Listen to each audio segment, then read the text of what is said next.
right, so it's some day in June. I'm assuming it's like the 28th. Is that Sounds fair? right. 28th, yeah, I think it is. Yes. Tani and I are here from the offices of Eyer Stone in the Neff Law Firm building for another episode of our fucking podcast. Two beers, two lawyers. Kiss my ass, Chris. Pretty excited to be back. This is the first time you and I have had a chance to actually do an episode together. It has been a little while. It's been a minute. Yes, it has. The discussion should be lively. I'm sure it will be. I fucking hope so. So I wanted to start the conversation off with one of my favorite topics, mental health, and just go over. We've had some local young people committing suicide, and want to just kind of address that. And I think it has to be a conversation that people need to not shy away from, especially when it comes to young people, and identifying those issues with mental health early, and young people feeling comfortable and safe in their own space to be able to talk about how they're feeling. I don't think we as a society and as a community make kids feel comfortable to talk about how they're feeling. We were talking earlier before we came on about just how, high school was kind of fun, but, being a teenager and going through those changes and your brain's developing and your body's developing, it just sucks. Yeah. It fucking sucks. And if you don't have a space where you can talk and where you can have an outlet, just bad things can happen. And one of the things, I didn't have, Chris, you didn't have, Tani, you didn't have, we didn't have social media. We didn't have those pressures that were like 24/7 with people up your ass constantly, whether they're tweeting about you or Facebooking and all that horse shit that they do now to kids. We didn't have that stress. We didn't have to deal with that. I can't even imagine. No, I can't either. That must be like the constant bullying or whatever it is that you're not being. It may not even be like you're worthy enough. Yeah, that's what I'm saying. That's exactly where I was going. That's exactly the point I was going to make. Like, it's literally platforms on which kids are made to feel less than worthy. Mm-hmm. We comparing themselves to other kids that, they did this and that, and or their favorite celebrity. Yeah. Because that's maybe that's what their life goal becomes, is getting what their celebrity got, or feeling like they're supposed to be or look a certain way because somebody in an Instagram photo. Right. Unrealistic expectations. Yeah, that nobody can live up to. Right, and they feel, in my opinion, that's, they have to live up to certain expectations, and if they can't, then they're a failure, or it's just so hard for me to even comprehend things being so bad, especially when a young person takes their life. I've had somebody in my family, 18 years old, took his life. And it just, I can't imagine what the parents must go through, and that I could have, should have done this or that, and it's very heartbreaking. But I do agree that we have a huge mental health problem in this country, and we need to talk about it more, and we need to pay attention to our kids. Yeah, and that's, I think, obviously we don't understand the situations, and we don't have any information about what those young people were going through, and we can't pass judgment that way. But the thing that I advocate for, and that I want to hear more about, is what we actually what safe spaces we can create for kids. Mm-hmm. What safe spaces? I think lawyers, they need a safe space to talk. Yes. About what it is that we go through. It's not just lawyers. Everybody needs a safe space. That's completely fair. Everybody and especially, these kids. My kids, I've got one going into high school. Yeah. I've got one that's going to be a 6th grader. Adam, you guys remember those middle school years. Oh. Yes. I'll tell you what, those kids can get just downright nasty and mean. Yeah. Yes. And, my daughter handled it very well. She's a pretty tough cookie. But my son, I'm worried because he is very, very sensitive. Yeah, he is. And so to put him in that environment where, if a kid starts verbally bullying him, I would not be at all surprised if he turned around and knocked the kid's block off. Sure. Oh, you're right. Yeah, I mean, because you But, said, but Chris, you think about this like that. Those two are a great example of, you cannot place your expectations for a child. And I like the idea of, your 2 might be that kid's 10. mm-hmm. You know what I mean? Like what is easy to, what bounces right off of you might get under that kid's skin, and that's Right. okay. Like, they need to be in a place where they can talk about that, where they can feel comfortable letting out their emotions and being angry, being frustrated, having anxiety, having depression. Those are all things that we as adults, if we're really honest with ourselves, we deal with on a daily basis. Right. And I think kids generally don't feel comfortable going to their parents because they don't want their parents maybe to worry, think less of them, judge them. I don't know. I just don't think, at least I know as a child, even though my parents always told me that I could come and talk to them about anything. Right. I didn't feel comfortable talking to them about anything. That's when I usually relied on my friends or cousins. I didn't have siblings, so yeah. And I'm wondering, I'd like to think that schools have counselors that have open door policies that maybe kids would feel comfortable, although maybe that's part of it because of COVID, they're not going into their... I think it's a big part of it too. And you think about what those guidance counselors have to deal with. You have a school building full of kids. You're one person. Yeah.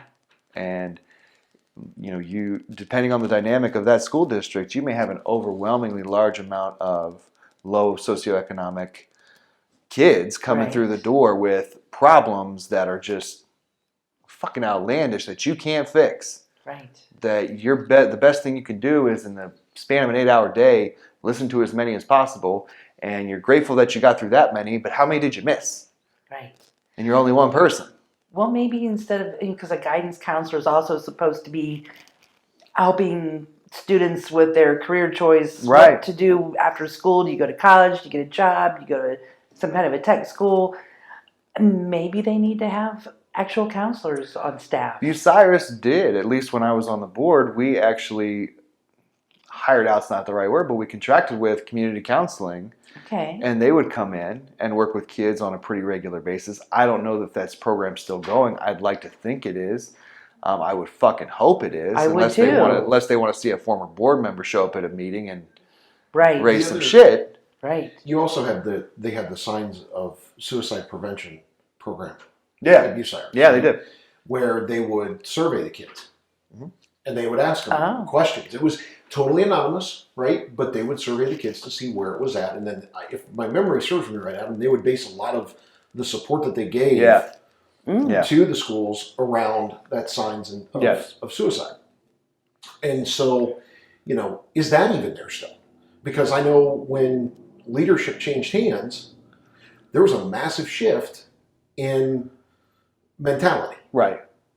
And to me, you can't expect kids to perform in the classroom if they're not even there mentally when they walk through the damn door. Whether it's they're watching the person who is supposed to be taking care of them OD on the floor every night. Yeah. Or no, you're not wrong. Do they have food? Are they showing up having eaten breakfast? What is it? Right. Because you see it, unfortunately. I don't know. I think we don't put enough emphasis on mental health across the board. There's a stigma there. There is. And you think about, take a second, and we have classes for physical education, right? Right. We have a president's test for physical education and all that shit. We have nothing in place for mental health. Not even on a national standard, not on a state standard to address mental health. We want our kids to eat right and exercise, but we're not willing to create a set of we will standardize the fuck out of everything else. Right. And we do. We have a test for every damn thing. And we give our kids tests from the time they walk through school to the time they get a fucking diploma. But when it comes to mental health, where's the president's fitness test for that shit? Yeah. I think And there's how still can you that tell? stigma. Yeah, that's what I'm saying. Like, how can you tell me that your mental health is not more important? Like, you can have six-pack abs, you can look really good in your Instagram photo, but if you don't fucking feel good about yourself, right? Yeah, there's what does a it problem. mean? What does it fucking mean to you? Yeah, and I think that there's so much pressure on kids nowadays because of social media to look good, to be smart, to be the star player on the sports team, whatever. Yeah. I mean, they're just. I think we put so much pressure, and like you said, it's the test. We test the hell out of them. Yeah. And that alone is stress for a lot of kids. That stress. Yeah. The point is, I don't know if there's any kids that listen to this shit, but if you are listening and you do feel depressed, anxiety, I mean, any of that shit, you're not alone. I'm a grown man. I deal with it on a daily basis. Shit, I'm medicated for it. I have a counselor. I have a psychiatrist. And I'm a fucking lawyer. I have a doctorate degree. I'm going to tell you right now, if you're feeling that, you need to talk to somebody. And there is nothing wrong with talking to somebody. Right. Right. So you deserve to feel good. Tani put it best. You deserve to feel worthy because you are. You absolutely are worthy. You are worthy of the love of your family and friends. You are worthy of being here, and you have the ability to make incredible change and incredible fucking progress for this community and for this world. You just have to believe it in yourself as much as we believe it in you, because we believe it. We don't do our jobs just because we like making money, because shit, we barely make any money. Yeah, we'll dispel that myth right now. The rich lawyers are somewhere the fuck else. We are not. We do this because we love what we do. We love what we do, and we believe that people have the ability to change the world, and we want to help give them that opportunity. But shit, if you're having those feelings, don't try to hide them. Don't try to box them up and put them away. Talk about them.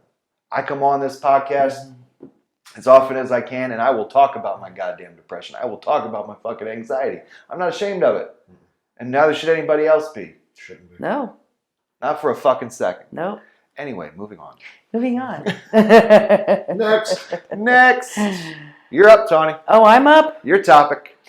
Well, I read an interesting article this weekend that was discussing how the elderly people that are in nursing homes right now are dying, and they are thinking that they're kind of just giving up on life because they haven't been able to, connect with their loved ones, to socialize. I know the nursing homes that I deal with, they don't even go to the dining hall. They aren't having activities. They are pretty much, self-contained. And the article basically was saying that there's people in the nursing homes are dying not of COVID-19, but because of it, because of everything being quarantined and not having that connection, and especially with our families. But even we're social creatures. That's true. Yeah. What an interesting commentary on life as a whole, like the very meaning of life. If you take away that connection. That connection, yes. And I kind of wondered too, just going back to with the young people, they're not in school, they're not playing their sports. That's true. I just think that we are very social creatures, and we have to have that interaction. And when your only social is social media, yeah. Fuck. Yeah. Yeah, that still doesn't get it. Exactly. Not at all. Yeah. Not I was at all. wondering, you were saying that so many of these places, obviously you can't go in. And Tani, we Zoom in our profession right now constantly. Yes. What are these places not equipped to Zoom in family members? Most of them aren't. Now, I have talked to a couple of people that have maybe one of the nurses' aides or somebody will FaceTime or something like that. But especially for the elderly that aren't used to technology, they tend to be more interested. It's like, how did my son or daughter get in there? And what is this all about? And it's still, and I guess I come from a family of huggers, so I think we need that touch, that feel, that, I just think that's part of it. And when we don't have that social interaction, that over time, and especially if you're towards, the ends of your life, it could be very, like I said, that will to live is very powerful, in my opinion. I think you're absolutely right. And when you lose that, then things just kind of start shutting down. It's very sad to find that, and I wish I had the answers. I mean, I totally get why nursing homes don't want everybody coming in, but I still feel like they could do something like assisted living and group homes have recently done. Yeah. Where it's, outside, everybody's wearing their masks. I think that there still could be ways to be able to visit with your loved ones in a nursing home and be safe about it. And that's, a lot of love to Maple Crest and how they've handled, like, our grandpa, Chris, it was Father's Day. Mom and I went masked up, gloved up. And it took, Grandpa's dementia, he recognized my mom right away. But it took him a little while to recognize me in a mask. But he got there, damn it. But he did. Yeah, I mean, he got there, and it worked. It worked really. It was a neat conversation. It was a struggle, of course. But the thing is, it was no different of a struggle than when we were in the room. In the room with him. Yeah, I mean, there was no different. Just because I had the mask on, the gloves on, he still had trouble recognizing me before when I would just walk in. If I had the boys with me or something, he would still struggle with that. Right. So yeah, I think you're right. I think there's more we can do. The more we accept the fact that until, just as you were saying, until there is, I'm not going to say a cure, but until there's something that can allow us to get, some vaccination or allow us to get back to the old normal. Right. We have to make do with this normal and take advantage of. There's never going to be an old normal. Right, it's true. It's probably true. Yeah, I wonder. You're probably I know I'm probably turning into a germaphobe. No, you are. I say that respectfully, but you fucking are. But yeah. I saw you the other day after a client walked out. She's fucking like just wiping down door handles. Like she is. Well, I still had the cloth, and you it seemed like it's like, well, there's the light switch down like a crazy woman. I walk in like I know when a client has left, and it was one of Tani's clients because the place smells like fucking Lysol all over. All over. Well, just try to be careful, especially when I deal with a lot of the elderly. Yes, you do. I try to make sure that I don't want to be the one to give it to anybody. Pivoting completely, what was really fascinating. I didn't get a chance to talk to you because we've both been running. I mean, first of all, want to thank all of the state courts for trying to get in what they need to get, what they missed in 3 months. Yes. In a matter of 5 weeks. Appreciate that. That didn't create any stress for us. Jesus. Right? But did you get a chance to read the U.S. Supreme Court opinion on the Title VII issue with respect to transgender, with respect to the LGBTQ community? It's kind of funny. That's what I was reading while I was waiting for my husband when he was having his back surgery. Yeah, okay. And I was sitting in my car in the parking lot because I didn't really want to sit in the waiting room. That's fair. I don't blame you. And so I did, and I found it very, very interesting. First it was interesting how the judges... Oh, the split. The split's amazing. Yeah, I thought that was very interesting. And then I found it very interesting on their reasoning of that it is still on the basis of sex discrimination. Right. Here's the thing that I am a pessimist when it comes to this group of 9. Don't get me wrong. Love them. Right. Ish. But what fascinated me is the idea that with Title IX of the Civil Rights, I know you're about to ask, Title IX of the Civil Rights Act of 1964 basically makes it illegal to discriminate on the basis of sex. This decision because there was no conversation about how we define sex, no conversation in legislative history about any boundaries to how it is defined, right. It leaves the door open, essentially. And that is, I can't remember who authored the opinion. The opinion. Oh. It wasn't Kavanaugh. No. But it was a Trump appointee. Yes. For goodness sake. The one before that. That's exactly the one that went through really easily. We didn't have all like the Matt Damon doing the SNL skit. Oh, Shit. now I'll see if I can find it. Can you look that up? I will. I will. All right. So what was really neat about this is you have these textualists, and by textualists I mean people who look at the text of the law. These Supreme Court justices who say, "I'm going by the letter of the law. I'm not reading anything into it." And they're generally your conservatives. They're having to say, "Oh shit, there's nothing to read in here. We acknowledge LGBTQ community as a sexual orientation. So guess what? We don't get to decide what they thought about in 1964 because we have no record of it. So we can't read that into it. So these rights to not discriminate against people from this sexual orientation, they fucking apply." And you had some very conservative justices jumping on board, and the pessimist in me said, was this now you read the opinion, I read some of it, was this an invitation from the Supreme Court to Congress to otherwise modify Title VII to exclude? Well, I think it just basically said because it was arbitrary and capricious. Was the law was. Yeah. And so I think that's kind of what opened the door to maybe define. Time out for a minute. I knew that was coming. I just had to get a drink real quick. Okay. You want to define a definition? I'd like a definition of capricious, please. Actually, if you could do this by rules of Jeopardy, what is arbitrary and capricious? Thank you. Yeah, sorry. Sorry, my bad. From now on, Chris, if you're going to ask for a definition, I want it like your Jeopardy style. Jeopardy style. Okay. All right. I think I can make that happen. You must frame that answer as in a question. What is arbitrary and capricious? Basically, it is just there's no rational standard basis or rational basis. Yeah, behind what you're.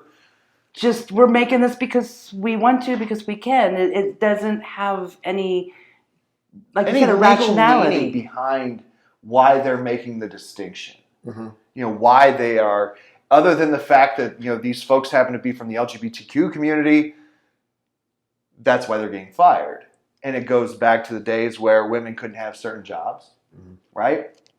And I'm trying to remember. I think that was Lyndon B. Johnson who passed the 64 Civil Rights Act. It was right after, because Kennedy was assassinated in November of 63. Yes. They passed the Civil Rights Act in 64. Yeah. Yes. So, I mean, it wasn't even a talking point at that time. At that point, Title VII, Title IX, all of that dealt truly with the systemic race and sex issues that were going on at that time. And in the basis of sex at that time, I think they were concerned with men and women. I don't know if you ever watched the movie about Ruth Bader Ginsburg. Which one? Well, the that one woman, on the that woman is a motherfucking superstar. I love her. She is my though, idol. Chris. She You is my can laugh all you want. That's what I'm saying. Oh my God, I she love her. is an immortal superstar. How many times has she beaten cancer? Like 4? Something. And she works out more than I do. All I was laughing at was the way you said it. I'm saying. That's all I'm saying. The way you said it. So yeah, the movie on the basis of sex. She cannot be killed. She's like Terminator. Right.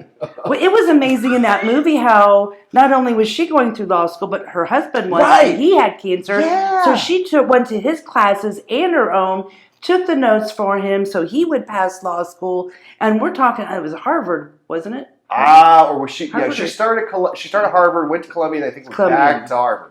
Yeah. I think she was a Harvard grad eventually. I can't remember, but yeah. Well, I know she went back to, and I think that's when she was working on a case and challenging one of those decisions. Oh, shit, yes. Yeah, excellent movie. If you have not seen it, I recommend it. And if you've got a daughter. Oh, yes.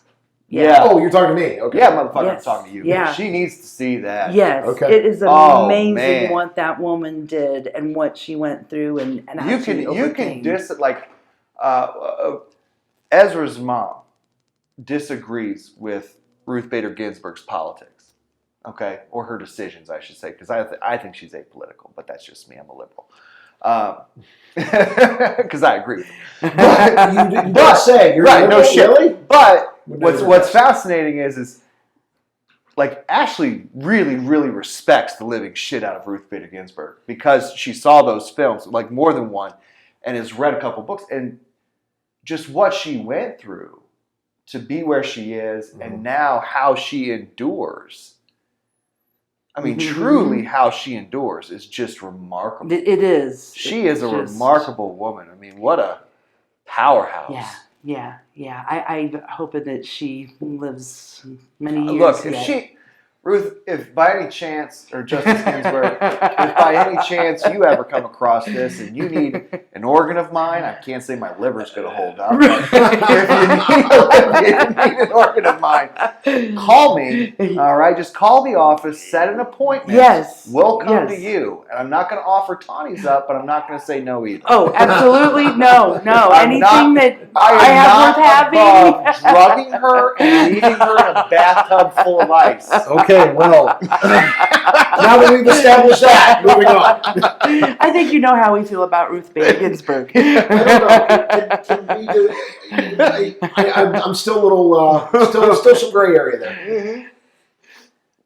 Did you figure out? I think it's Gorsuch. Gorsuch, that's right. Yes, Gorsuch. Thank you. Yes. Sorry, took my phone forever to pick up the signal here or something. I thought it was very interesting. I guess back to the case that they ruled that so I like men. There's no issue. Right. You like men. That's the issue, and so that's where the discrimination was on the basis of sex. Right. Because just because I like men is fine, and you like men is the problem. That's an interesting. I would never in 1,000 years have thought of it from that perspective. Yeah, like it's right.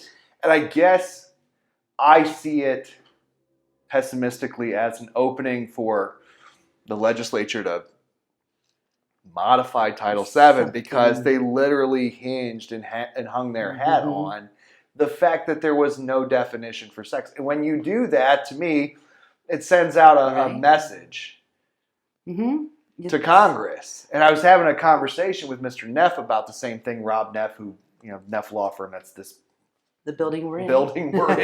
And what Rob made it clear, and Rob has done a lot more work in federal courts than I have, a lot more work in the federal appellate court, that even at that level, it is really difficult for the legislature to overturn a Supreme Court opinion that interprets a piece of legislation.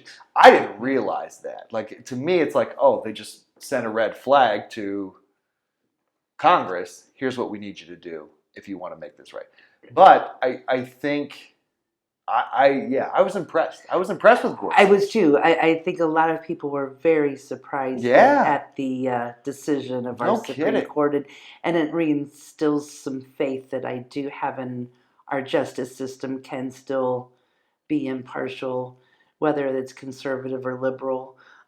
Like you said earlier, the conservatives are normally textualists, and this is what the text says. Right. And so when the outcome is going to maybe go against some other principle they may have, but yet this is what the text says, it's tough for them to...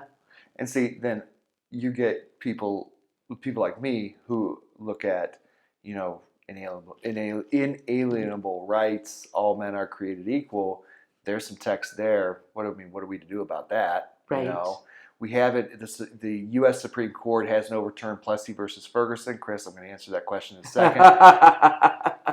But that case was decided back in the late 1800s. All right, well after slavery. But it said that separate but equal was okay. That segregation was completely legal and appropriate. We have not overturned Plessy versus Ferguson directly.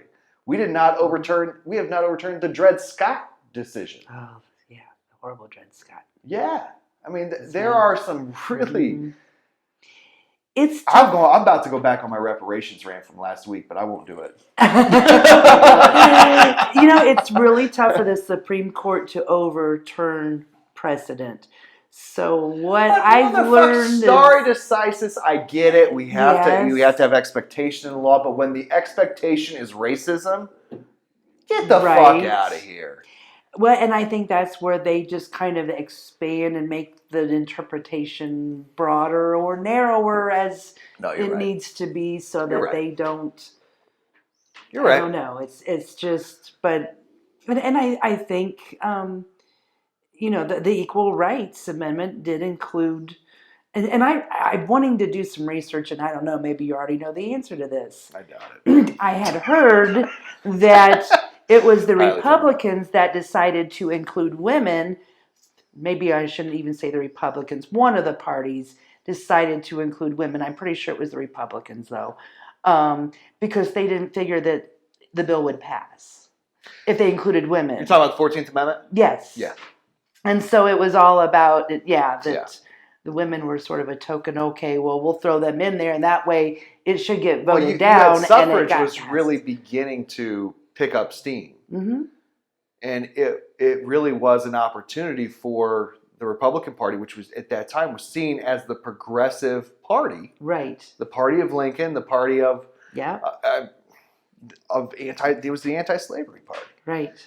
So it was an opportunity to pacify the suffrage movement with lip service, essentially. Pretty much, yeah. Yeah, it just was They took advantage of it. Yeah, exactly. Exactly. Definitely. Yeah, on the basis of sex is having a much broader meaning. No shit. Nowadays than back in 1964. Absolutely. But I wanted to ask you, how badly do you think, we kind of tiptoe around politics, let's not. How badly do you think the Democrats are fucking up this election?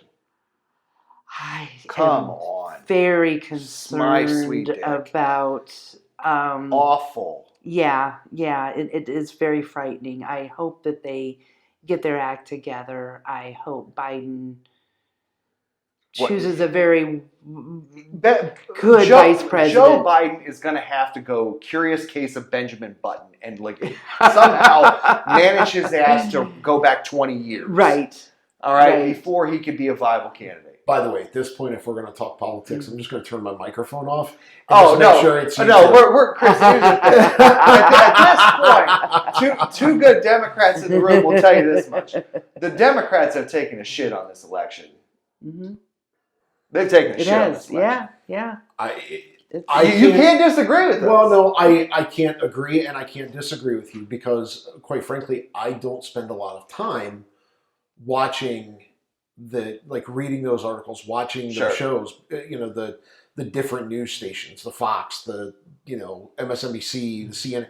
I don't spend a lot of time there, right? Because to me, where I spend my time and I think I can make a bigger impact, is here. Oh, in the media space. Well, just in the immediate space, and by that I mean my town. Oh, for sure, right. And so I don't want to play on that national stage. I have zero desire to. So I put my efforts more where I know I can have an impact. Yes, I'm going to vote in November. Okay, no doubt about it. Who I'm going to vote for right now? There ain't a damn good candidate either way. I know, man. Honestly, I'm literally at the point where I'm about ready to write in Jack Kennedy. Just out of hope that it raises his ass from the Well, I was thinking Obama. I was thinking Obama. At least he's still living. Michelle in there too. I mean, sure. You know what? Barack looks old as shit, but Michelle's looking good. Let's get her in. And I think her name has been thrown out there, or even for a vice presidential pick. I think that is total bullshit, and that would be a huge waste on the Democratic Party's part because you already got Joe Biden, who's going to get his ass beat up and down. So anybody they put on that vice president ticket is just a sacrificial motherfucking lamb. Period. Yeah. And I like I say, will I vote? Yes. Tell me I'm wrong. It's my right to vote.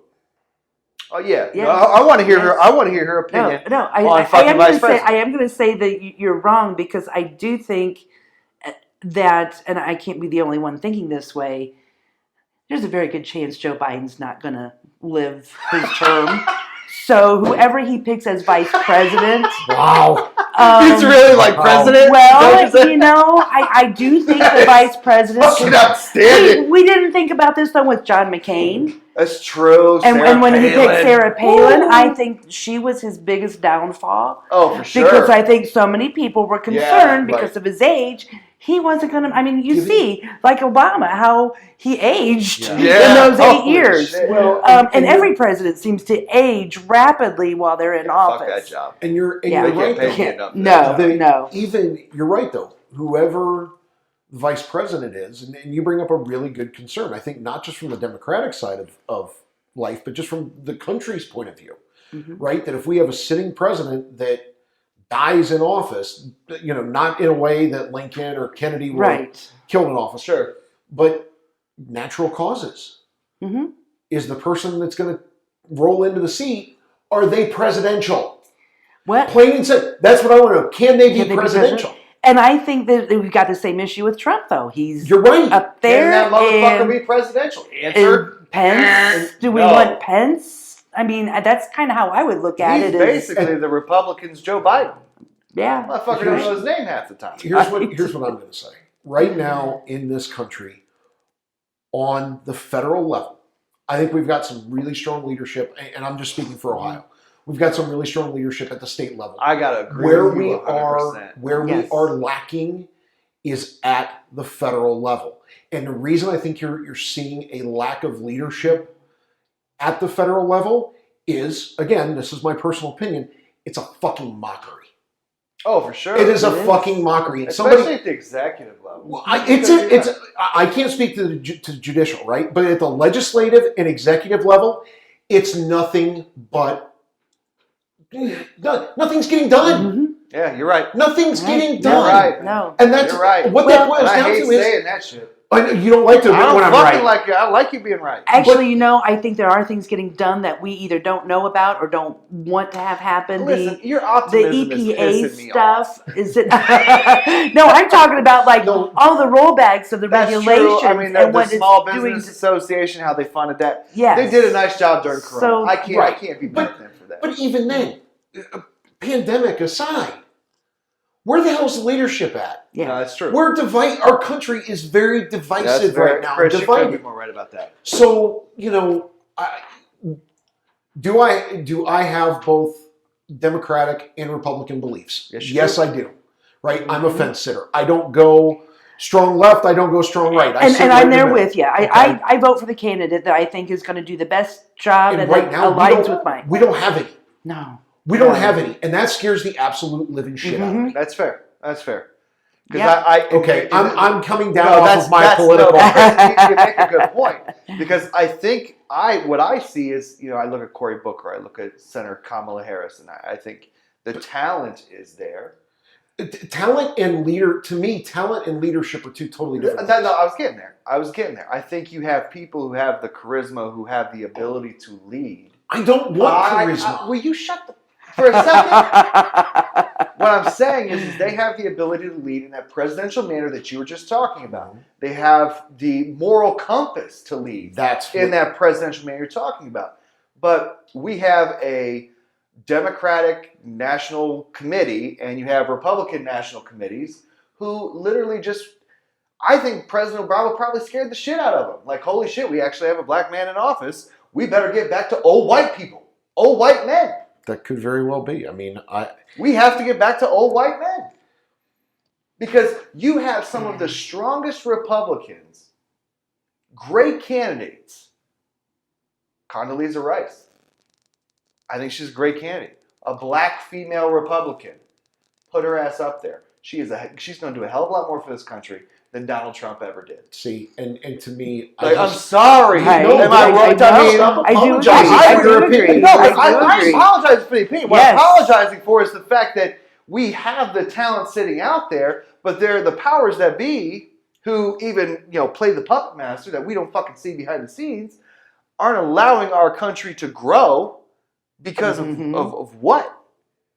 Because the status quo, because we're afraid to have a female president. We're afraid even more to have a female black president. Right. I can tell you right now, You put Joe Biden, Condoleezza Rice in front of me, and Chris, you know I'm as liberal as the day is long. I know you are. You know I am. And you're voting for Condoleezza Rice. You better fucking believe it. She's going to be a better leader. And that's what I would rather disagree with you.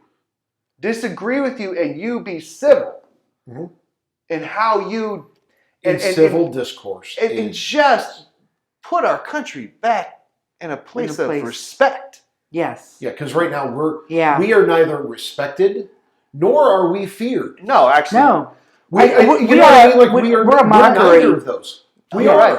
I think that other countries think we are the most crazy people. I'm kind of scrolling through my Facebook because I shared a post. I'm hoping I can find it.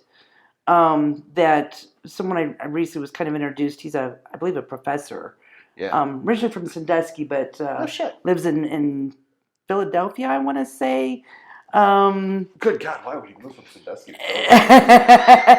I don't know. Maybe that's where he taught. I'm still learning about him. Much love, Erie County. I see you. But it was very interesting when he was talking about how our country has been so divided. And he is saying that, I mean, he doesn't know who or what, if it's a country, it doesn't really matter. But there are, especially with social media, all this crap that they put on Facebook and people share without doing any type of fact checking, and they just bite into the apple. And it's both sides. It's Republicans, it's Democrats, and it is dividing us, and that we have got to stop feeding into this. We are going to self-destruct ourselves. There's a lot of sheep. He's right. And I want to ask you a question, Tani, because I mean, you're a little older than me. Yeah. I come from a time where I get to pick the news that I want. Mm-hmm. I get to pick how it's delivered to me. Right. I get to pick basically what the fuck it says. Right. When you were young, like I remember Dan Rather.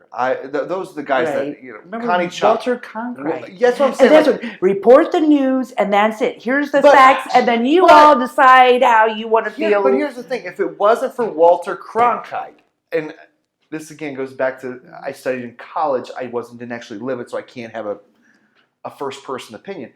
But when it comes to Walter, if we didn't have Walter Cronkite, and that motherfucker didn't have an opinion, we'd still have had the Vietnam War longer than what we had it. If it wasn't for the fact that he saw moral wrong, understood his position,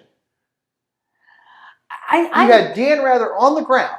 I would disagree, though. They didn't give their opinion. They showed the facts. This is what's happening in Vietnam. The problem here's what happened there. There's problem people right now with our. Yeah. You're right. They showed the facts. Our problem now is that we have how many fucking TV channels, right? When we were younger, it was CBS, NBC, ABC. Right. Those are your three major networks, right? Yep. Now you have ABC, NBC, CBS, Fox News, Fox Business News, CNBC, MSNBC, CNN, C-SPAN, C-SPAN 1, C-SPAN 2. Like you've got all these, and guess what?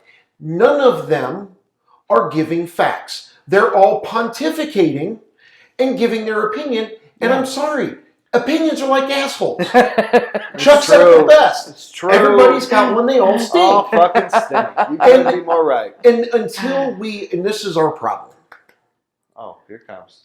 Until we start being kind to each other. True. Okay? Yeah. Until we start being decent to one another. It's only going to get worse. Because the news feeds off the fact that people treat each other like total shit. Yeah. Yes. Right? That's why they bring in Facebook comments. That's why, instead of just, like you said, report the damn facts. You're paid, tell me the facts. And then let me sit around what other people think about it. Well, but that would require then people thinking for themselves. And I think, and maybe we're going to go digress clear back to the beginning of our podcast with schools. I think we teach so that they can pass the test. And we don't teach critical thinking. No. We don't teach people how to think for themselves. We are it's so easy to be told what we think And then if you, agree with these people, this is how you think, or you agree with the other side, that's how you think. And you don't learn to think for yourselves. And I think that's when we become very closed-minded. Oh, for sure. And so we don't even listen to other people's views. And so if you don't agree with me, well, then you are whatever If names you want to say. Yeah. That day, And that's it. It's that we've lost a lot of family values. Right. I mean, there weren't very many times that and I'm looking at Adam right now, where we would sit around the dinner table, we'd talk. Sure. Right. You don't see that much anymore. I blame Bill Cosby. You blame Bill Cosby for that? Bill Cosby. Right. But did Bill Cosby come on at dinner time? And so Bill Cosby, listen, no, I blame Bill Cosby right now, not Bill Cosby from the Cosby Show. 30 years ago. That Bill Cosby, That Bill, okay. God bless, but this Bill Cosby, I blame him for the moral downfall of America. Do you really? I do. Do you see the brown in his eyes? Do you see the brown in his eyes? Okay, I'm trying to figure this out. Okay. Did you bring your hip waders? It's getting deep. I'm trying to think of a greater example of exactly like an analogous example, a real life example of exactly what the fuck you're talking about. Here was a guy who showed us the best of family values and who did it on a regular basis and did it in a really radical way, in that he had this TV show that was predominantly black, that showed black people in a fashion that we had not seen them before. Right. And living in a very realistic way, but in a very good and family valued centered way. And here is that person who stood at the center of that, right? Right. He was a comedian. He was a good-natured comedian. Mushmouth is one of my favorite cartoon characters of all time. The dental, when he does the dentist thing. When he even his Jello commercials. Jello commercials. God damn it. Jello commercials and his sweat. There's room for Jello. This son of a bitch was raping people. Yeah. He was drugging up and raping people. Come on, man. The whole, like I said, I just think none of this will change. And the real change does not start in Washington. It doesn't. I don't care who you put. I don't care who you put in the executive branch. I don't give a shit who you put in the legislative branch, and then who they decide to put in the judicial branch. You're right. It doesn't fucking matter. Where the real change starts is little towns, where people actually start treating each other. And I say it all. I've said it. I will treat you not how you treat me, but how I want you to treat me. Because if nothing else, we share the same air. Right. That's fair. So have a level of respect for other people. If for no other reason, then guess what? We got to breathe the same damn air. We share the same coronavirus. We do.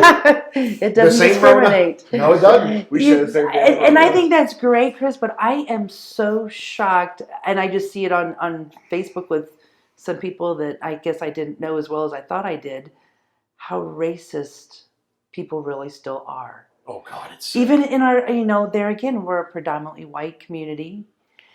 And it just... boy. Somebody's... some of the comments... I'm a huge NASCAR fan, and you may have heard the incident with Bubba Wallace. Yeah. Which turns out there's claiming anyways that all that news has been hanging there since, last October. And here's the thing. Let's imagine that it was. Does that make it any more right? Well, that's kind of my thought. And what are the odds that all these months later, there's generally 43 drivers in NASCAR, that the one black driver happens to get that garage? Right.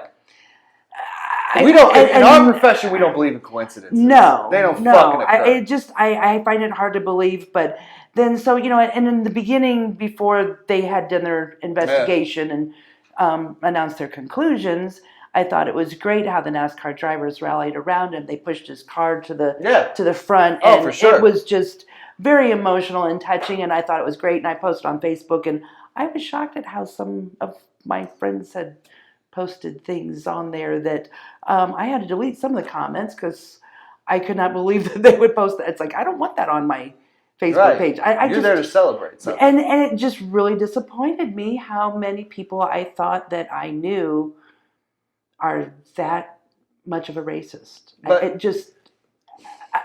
I was not raised that way, and I have a hard time thinking why people are racist. I don't get it. I'm gonna dissect what you just said because I think it's important to do that. First of all, racism is, at least in my opinion, is not something that you are raised with or against. It is a fucking choice. And the moment that we are allowed to blame being racist on how we were raised, it's a bullshit fucking cop-out. It is. Right. Because by the time we're adults, at least, if not by the time we're probably fucking 12, we know it's wrong. We know that it's wrong. We know that it's unfair. We know that it's unequal. We know that that position is a position that people took. I'm going back on my soapbox. I don't give a shit. It's going to happen. That people took 400 to 600 years ago, and they enslaved people. They brought them here butt naked on slave ships by the thousands, if not millions, definitely millions, and sold human beings. Right now, we call that shit human trafficking. Right. It is a federal fucking offense. Right. But we have people in this country, if you ask them how they feel about human trafficking, they'll tell you, oh, it's bullshit. You know, these motherfuckers should be strung up in the middle of Times Square, all this other horse shit. Mm-hmm. All of that. But in the moment that you force them to realize that exactly what they're talking about is exactly what they are fucking supporting by using the words they use, by acknowledging and celebrating the history they celebrate, they are acknowledging and celebrating human fucking trafficking on a level that has probably not been seen in the world. If I'm wrong, somebody tell me. Right. But I'm telling you, I do not believe it has been seen on the scale that it was in this fucking country. Right. And we refuse to apologize. Right. We refuse to pay for our mistake. We can't even acknowledge to the poor Native Americans that we took a giant shit all over their land. Yeah, yeah. More or less the fact that the very White House you and I are just arguing about was built by slaves. Right, right. And but I don't know. Do they really know that it's a choice that's wrong? I don't know that they know that it's wrong. You're giving them way too much credit. I'm sorry. No, I don't know what I do think is a lot of it. It's ignorance. I mean, ignorance is a choice, Tani. You choose to read. We have the ability. We have a third grade reading guarantee in Ohio. You're supposed to be able to read by third grade. Right. Okay, so if you pass that, we assume you can read. Right? So if you can read, pick up a fucking book. But read a book. That's their choice. That's what I'm saying. It's their choice. I cannot sit here and blame racism or the horseshit that I've seen from people of a certain group who have power over others and exert that power in such a way where they torture a man for 8 minutes until he takes his last breath. Right. And I like to I'm sorry. I do like to think that people don't, I mean, whether you're racist or not, I would like to think that they do think that was wrong. I mean, that was downright murder. That was murder. But I'm just thinking that, you know, the Black Lives Matter thing, people are complaining, oh, well, all lives matter, not just blacks. You can't do that. And so many people You can't do all lives matter. No. And this is about the blacks. And I need to go back. I was talking to a family friend of ours one day, and he was going off about the Muslims. I'm like, how many Muslims have you ever met? True story. Thank you. Thank you. Well, no. I'm like, you know what? I got to know quite a few at law school, and actually still have a good friend who is from Afghanistan. She risked not just her life, but her family's life to come here to get her law degree. And she goes back trying to help set up a democratic society. Right. You guys sit here and tell me that Malala UCF because right. I mean, it's she's Islam, that she's a bad person. Right. And that's what when after I said, well, how many persons have you met? Well, then you couldn't tell me. I said, see, I've met a few, and they all seem to be very loving, absolutely, very peaceful. It's like Muhammad Ali said, Islam is peace. It is. It's just the radical. No different than the radical Christians called the KKK, right? Who claim Christianity. Yeah, get the fuck out of here. Exactly. It all boils back to what I said earlier. Chris, I am going to give you a Flavor Flav word. That's what it boils down to. It does. Don't just treat people decent. Treat people. Just be kind. Yeah, if just you be if you decent. can't be kind, then don't fucking open your mouth. It's true. If you got, and mom and dad drilled it in our head. If you ain't got nothing nice to say, shut the fuck up. Shut the fuck up. Oh, but there's the First Amendment. Sure. Okay. Whoa. Here we go. Right? Can I take this one? Just because you have the freedom to say whatever the fuck you want to say doesn't mean you're not free from the consequences of what you say. I couldn't agree with him more because I always think of, I always tell my clients, like, yes, you do have the right to say whatever the fuck you want to, but that Fifth Amendment, that comes into play because what you say can and will be used against you in a court of law. And by the way, as people and cancel culture and everything are seeing, what you say can and will be used against you in fucking public. Oh, that's even worse. Oh, that's what I'm saying. I mean, shit you said 20 years ago right now is being tough. Like, no one allows you to change. No one allows you to evolve and become a better person. Mm-hmm. If you said it 20 years ago, see, this is what pisses me off about Joe Biden. You motherfucker, the 94 crime bill with the crack sentencing disparities. Anybody, white and of color, who despise that bill, all they want is a fucking apology. Acknowledge that what you did was wrong. Acknowledge it. People, hold on now. Doesn't matter who you are, though. People are scared to say, I screwed up. And because we are in a society that can't look at somebody and go, you know what? Yeah, you probably screwed up, but what are you doing now? But see, how have you changed? We want to sit back and we want to hold people to their sins from years ago, days, months, weeks, years ago, versus saying, okay, you screwed up there. What did you learn? Did it make you better here? Great. Let's see what you do over here. It's like I go back in my mind to, I think he was the director of the CIA at the conclusion of the 9/11 committee, Jeffrey Clark. He got up in front of Congress and he told the country, I failed you, and apologized. Mm-hmm. That is one of the greatest moments in American fucking politics. If we stop and think about where we are now, that's a patriot sitting there and taking responsibility for the failure of his department to stop the greatest terrorist attack on American soil. I'm sorry, I see that man as a patriot because he takes responsibility for himself. He took responsibility for this great tragedy as we're all still mourning. You guys know I love Bobby Kennedy, but Bobby Kennedy on the middle of the Senate floor when he was the senator from New York stood up and said, I am responsible. My brother and I were responsible for the Vietnam War, and it is wrong. And I know it is wrong now. And I am sorry. Like, just the acknowledgement of making a mistake.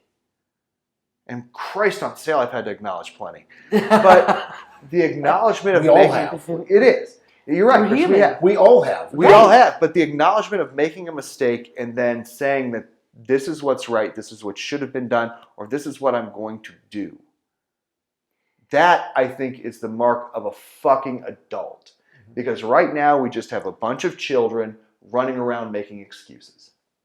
That's and why. So what do you think is the reason of that? I mean, I kind of think that our leader of our country is the greatest purveyor. The greatest purveyor of that childish bullshit. Yes. But generally, the president always says, the buck stops here.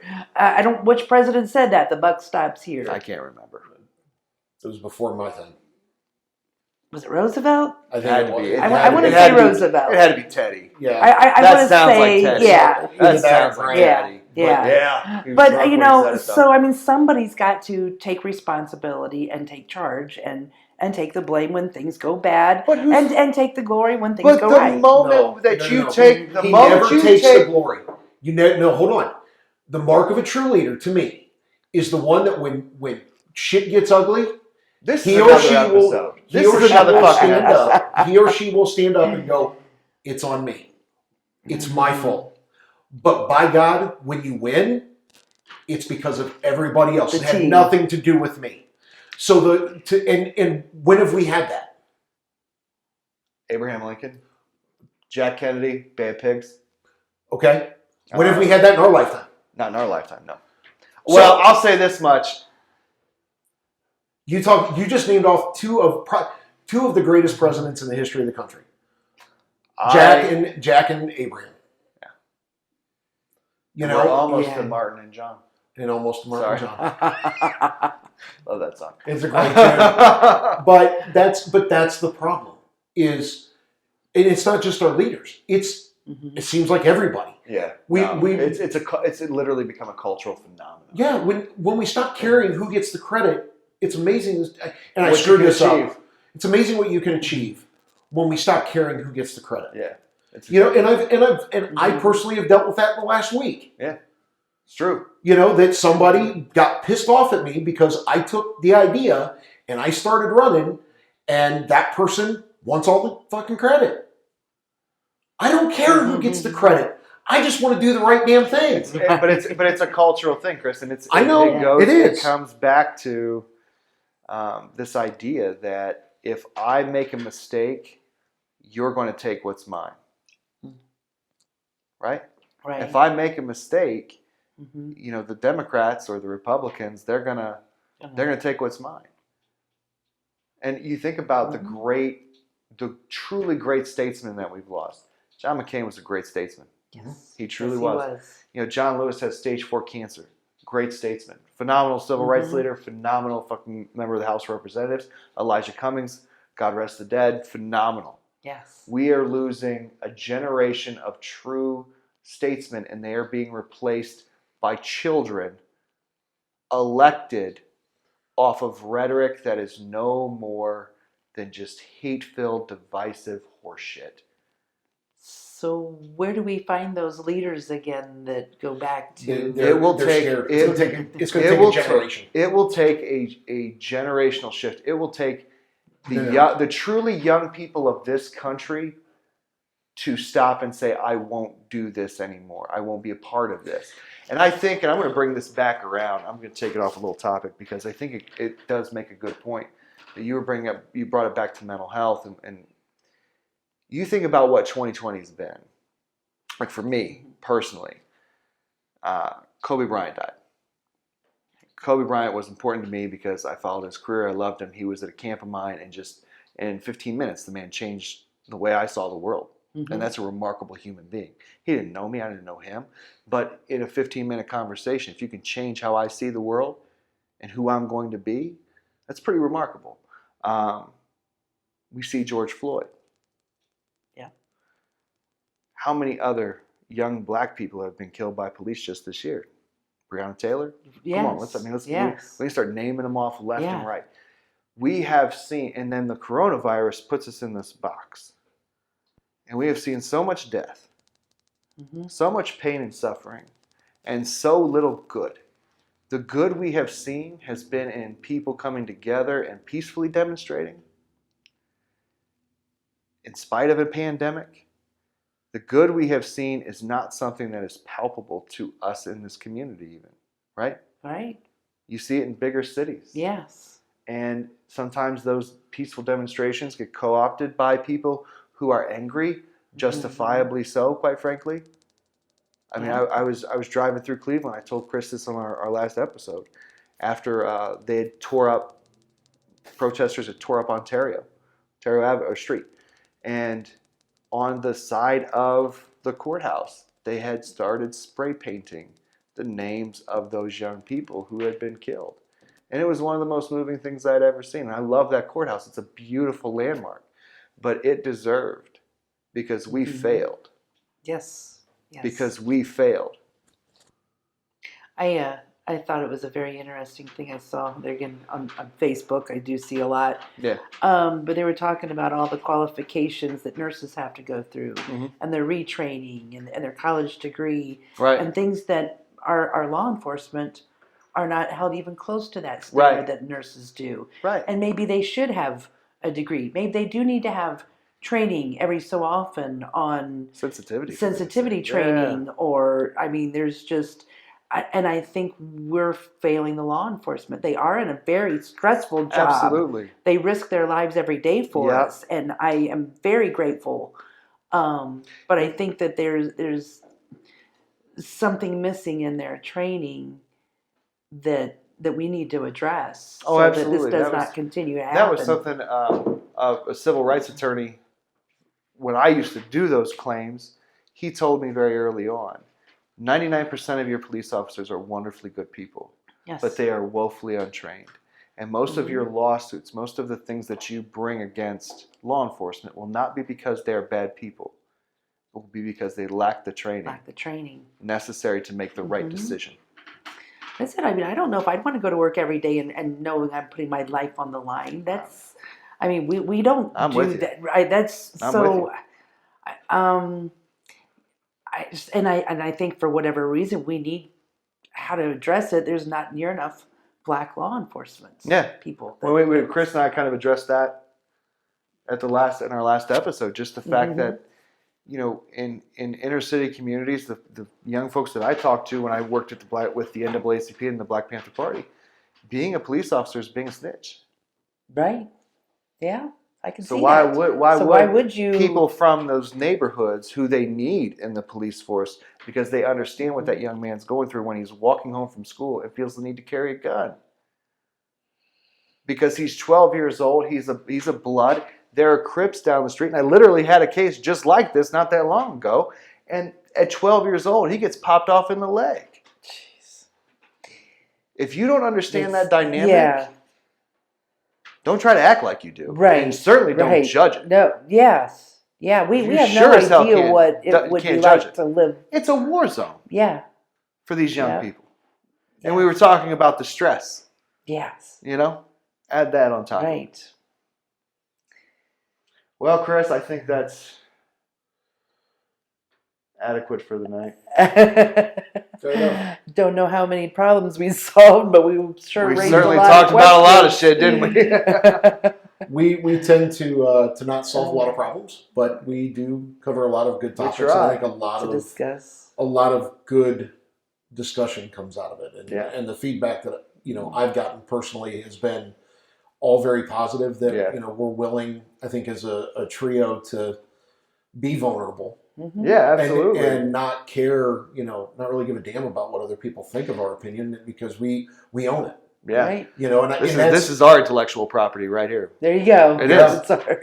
It's your guys. And honestly, the opportunity to be a part of it. And it's fun to have this conversation, because I think the three of us all live in that same space where the shortest distance between 2 points is a straight line. So, if Tani doesn't agree with me, she's going to say, I don't agree with you. Here's why. Right. You don't agree with me, you're going to say it, and I'm going to do the same thing to you. And but there's mutual respect, and that's truly what's missing from the discourse.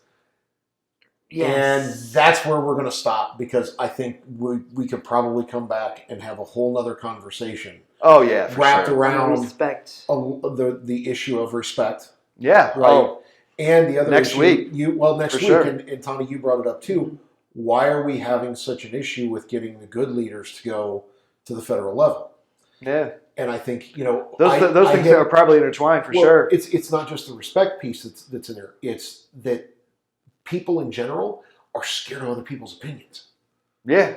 Right. They're not willing to sit down and talk about it. Well, and not just that, but tell them to grab a beer. Well, yeah, grab a beer and watch this. No, but they're scared, and I'll stop after this. But they are scared that people will go and dig up their shit, right? Yeah, oh, for sure. And cancel them. 5, 10, 15, 20, 30 years ago. And cancel them. And cancel them out versus looking at them and going, you know what? I'd be happy to have a conversation about that time in my life. Yeah, exactly. And explain exactly what the hell happened. Because, look, none of us... There's no one in this world right now who does not have a past. That's right. Wow. Yeah, absolutely. No one. And it's generally a little fucked up. Little? Generally a little fucked up. But I think that's a conversation that we, for sure. For sure. Hey, real quick, still want to give my shout outs to Lawyer Stories and their podcast. You need to be listening to them. They're doing a great job highlighting lawyers all over the world and telling their stories during their podcast. It's really neat. My boy Brian Jones over in Delaware, he's doing a great job with his Facebook Live as well as his own podcast. Give it a listen. And Brad Kofel, in Columbus, Ohio, does a podcast as well. I just like to support other lawyers who are out there doing the same thing we are. Good. Yes. Thanks for listening.